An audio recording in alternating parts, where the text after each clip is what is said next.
Hi everyone, welcome back to Charu's Vlogs. Today, we are officially entering into the Kauai Trip Series and we are going to share our experiences of day one at Kauai. Today, December 21st, began quietly with the sound of the ocean and the first light of the sun.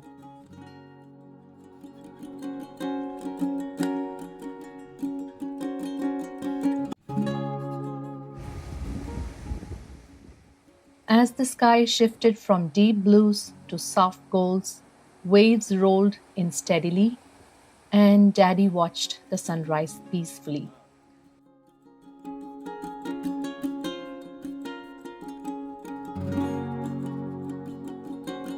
Feeling a smile brings happiness and see you apart. In family, your conductor sail the boat apart. A small chant happens, the God comes and accepts you for your great good deeds. You speak for a tree, you clean up the vast ocean, you spread awareness, you help us a lot, you make us come together, you are positive.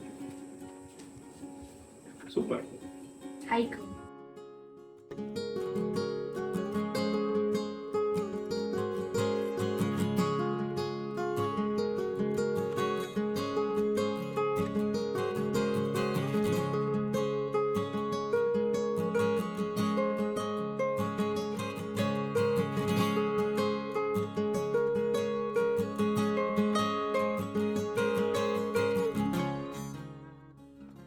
As you can see, we are on our way to the monastery. But as we go, there are some scenic spots we would like to take you along with. So join us for the ride.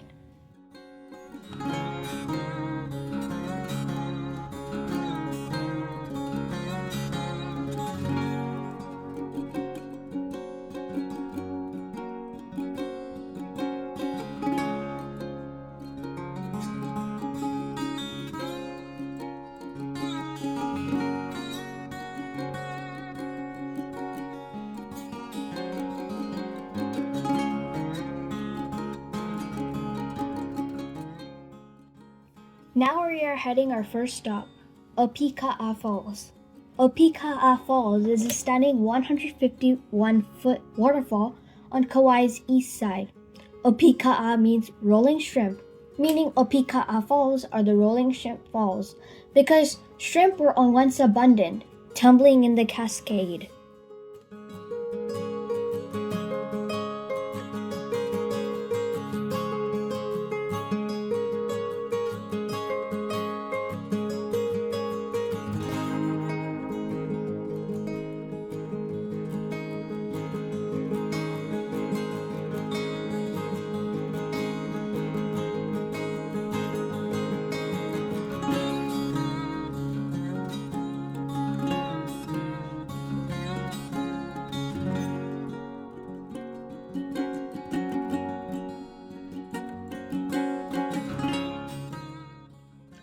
Here we could see the Wailoa River Valley, in which the Wailoa River is sandwiched between an abundance of greenery. The Wailoa River on Kauai, Hawaii, is the state's largest navigable river, flowing from Mount Waleale to the Pacific Ocean, offering lush jungle scenery. Thanks to our little narrator for giving a brief narration about the falls and our way to the temple. After about 10-minute drive, we arrived at Kadavul Hindu Temple, located within the serene grounds of Kauai's Hindu monastery.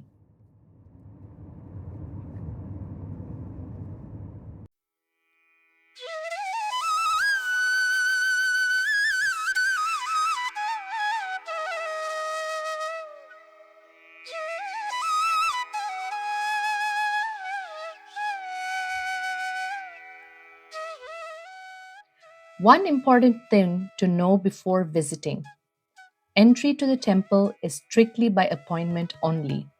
You cannot enter the premises without a confirmed booking. There are different types of appointments available. There is an advance booking for a daily morning puja, which takes place in the main altar, a deeply sacred and powerful experience, open only by appointment, and it's a wonderful experience.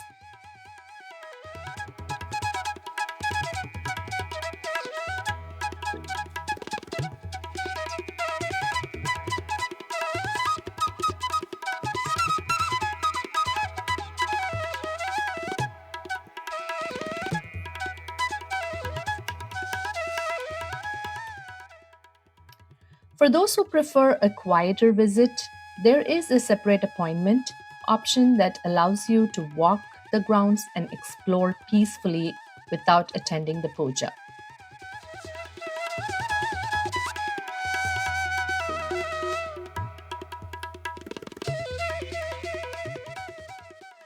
Both these types are appointment basis and they book very quickly and typically open as early as 3 months in advance before your planned trip.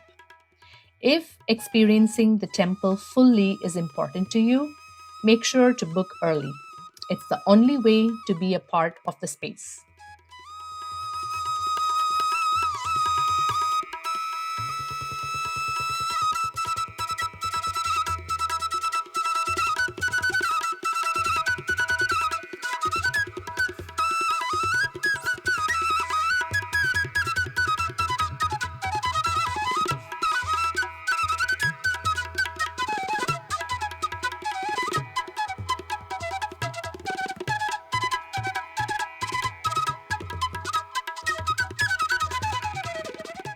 Our little narrator has something to say about the Kadavul and the Iravan temple. Let's hear what he has. Now here we are. Welcome to Kauai's Hindu Monastery, a serene spiritual center on the Wailua River. Established in 1970, serving as the headquarters for the Kailasa Parampara and Hinduism Today, a quarterly published magazine. It's known for its intricate stone carvings, peaceful gardens, and daily worship. The monastery is also one of the oldest temples in America. Now, there are 2 temples in the monastery. One is the Kadavul Temple, the oldest, and the Iravan Temple, the newest and most beautiful.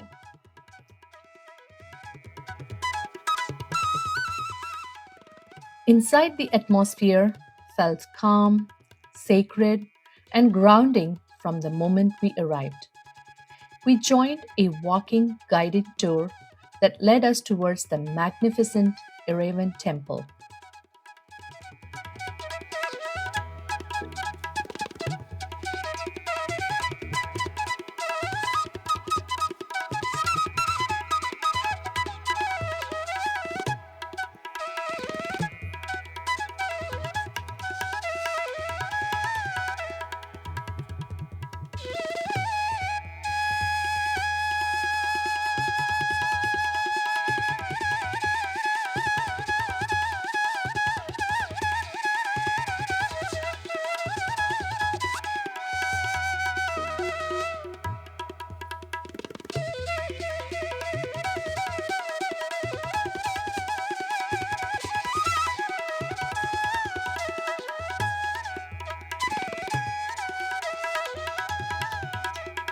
Ganeshji and have him greet us. As you can see, he's ready for the Kauai weather. Got his umbrella and very intelligence. You make decisions, and you might wonder, well, how can that be? Well, we're in it. So if you heard of reincarnation, you understand reincarnation. Mm-hmm. That's where you're born, and then you die, and then you're reborn in another body. So the question to put the dots together with this dot is, where are you?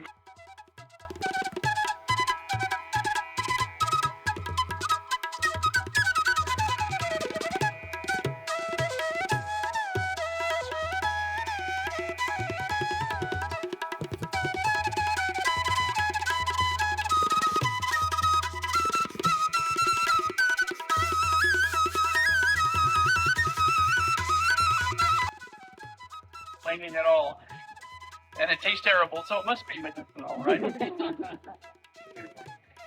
And they also make no-need powder if you don't want to carry a big bottle in your suitcase. But they have that at that visitor center. Built entirely from white granite, each stone was hand carved in India and assembled here in Kauai with extraordinary precision. Walking barefoot along the stone path, we learned about the temple's significance as a place of meditation, devotion, and inner clarity. In Bangalore, India, and put on ships and carved and put on trucks and brought here. And then there was a team of Silpis here, stone carvers, who assembled this and did the fine points of the carving. So this is literally a piece of India in America, which is kind of unique. I think it's the only hand-carved stone temple in the United States. The gold on top is gold leaf. It's real gold. And the little black rectangles around the perimeter are bronze plaques, which explains the philosophy and the history and what went on here and the religion. And they are done in bronze because the specs of this temple is for it to last 1,000 years. So the monks thought, well, gee, what's going to last 1,000 years? Maybe in a couple of 100 years, when the electromagnetic pulse comes from the sun and wipes out the internet, who's going to know? So they figure bronze plaques might be have a better chance of surviving.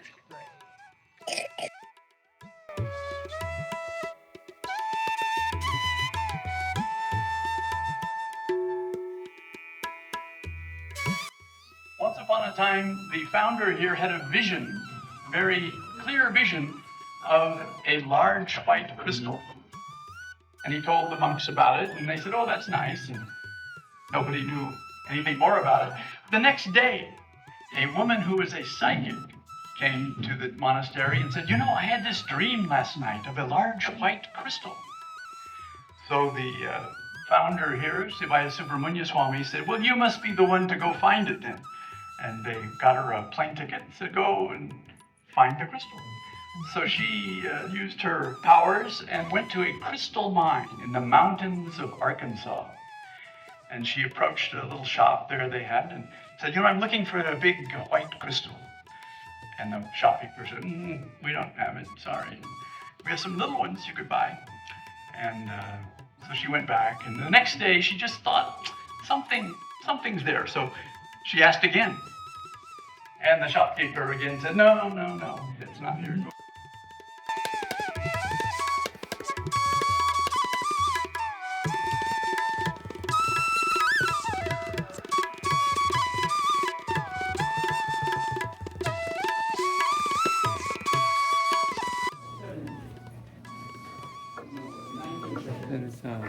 They have carved a stone inside.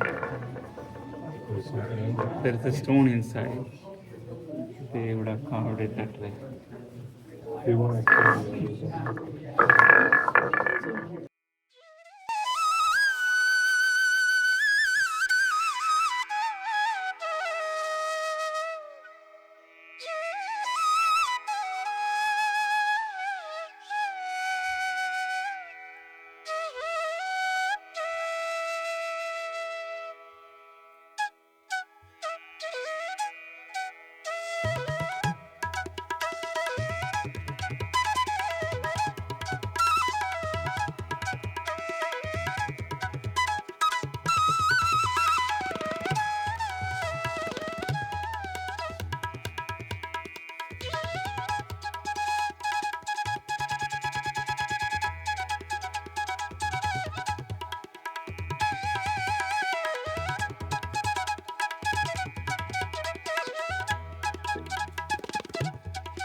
Now, as we leave the Arrivan Temple, we head back and say a hello to Dakshinamurti, the ultimate teacher symbolizing supreme awareness and knowledge, often depicted as a youthful, tranquil figure under a banyan tree. Just see the absolute reality in the temple there. God in his formless state. Well, they say in the Saivasiddhanta way of looking at the world that God appears in many forms. In fact, it says that we, each of us, are a form of God. But one of the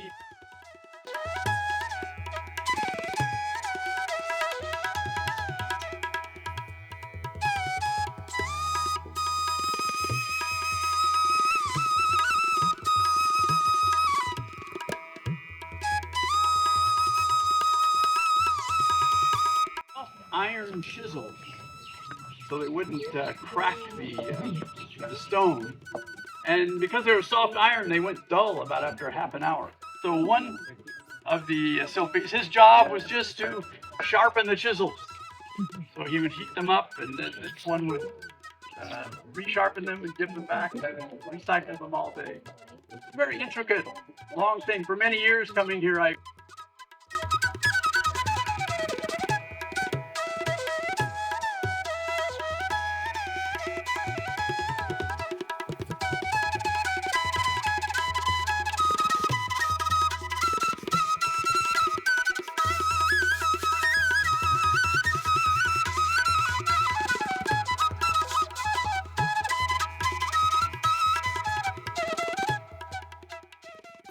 Spending Daddy's 50th birthday in such a spiritually meaningful place made the day feel even more special. I hope Daddy was happy and contented for the visit.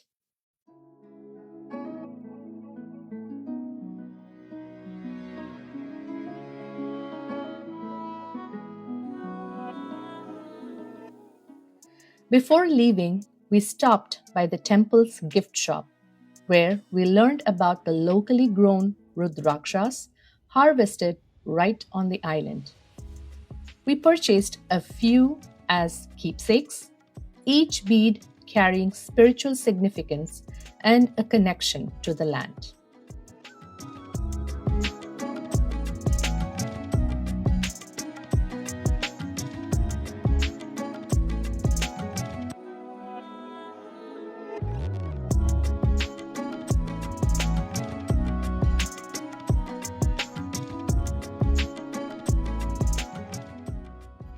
Celebrating a milestone 50th birthday in Kauai, surrounded by family, nature, and sacred spaces, felt like more than just a celebration.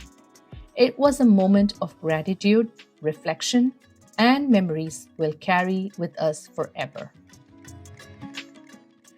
And if you think the day's over, no, we're just done halfway through. More surprises ahead in our next episode on the rest of the day, how it went, what surprises we had for Dad, and more gorgeous scenes and nature from the Kauai Island. Until we meet you again, thank you for watching Charu's Vlogs.